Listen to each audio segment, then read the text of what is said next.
செட்டியார் தொலைக்காட்சியின் வளர்ச்சிக்கு தொடர்ந்து உறுதுணையாக நிற்கும் செட்டியார் தொலைக்காட்சி நேயர்கள் அனைவருக்கும் அன்பான வணக்கம். இன்றைய பதிவிலே வெள்ளாஞ்செட்டியார் அவர்களுடைய வரலாறை பற்றி பார்க்கலாம்.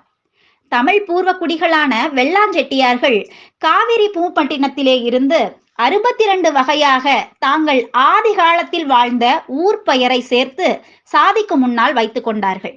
சங்ககால 500வர் வணிக குழுவே இந்த வெள்ளாஞ்செட்டியார்கள் என்பது குறிப்பிடத்தக்கது.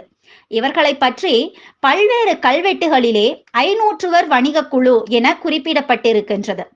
இவர்கள் வேளாண்மை மற்றும் வணிகம் செய்வது இவர்களுடைய குலத்தொழிலாக கொண்டிருந்தார்கள். இதனால் இவர்களை வெள்ளாஞ்செட்டியார் என்று கூறுகின்றார்கள். வெள்ளாஞ்செட்டியாருடைய 62 வகையான உட்பிரிவுகள் என்னென்ன என்பதை பற்றி தெரிந்து கொள்வோம்.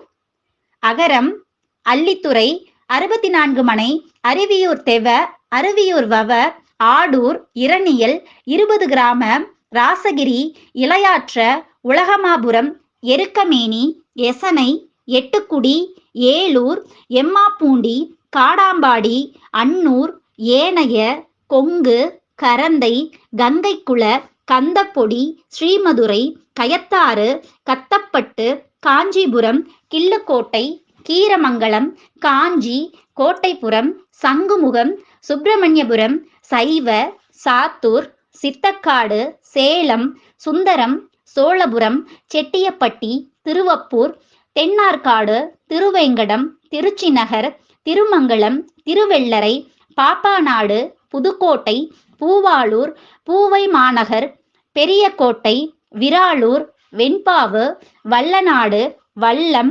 சேனைக்குடை, வைகை, 12ஆம் செட்டியார், தொழுவங்காடு, அண்டக்குடி, வயநாடு, மவுந்தாதன். என்ன நண்பர்களே, இன்றைய தகவல் பயனுள்ளதாகவும் சுவாரஸ்யமானதாகவும் இருந்திருக்கும் என்று நம்புகின்றோம். மேலும் இந்த பதிவை பற்றிய உங்கள் கருத்துக்களை கருத்து பெட்டியில் பதிவிடுங்கள். இது போன்ற சுவாரஸ்யமான தகவல்களுக்கு தொடர்ந்து இணைந்தே இருங்கள் செட்டியார் தொலைக்காட்சியுடன். அடுத்த பதிவில் உங்களை சந்திக்கும் வரை உங்களிடமிருந்து விடைபெறுவது உங்கள் செந்தூரா. நன்றி நண்பர்களே.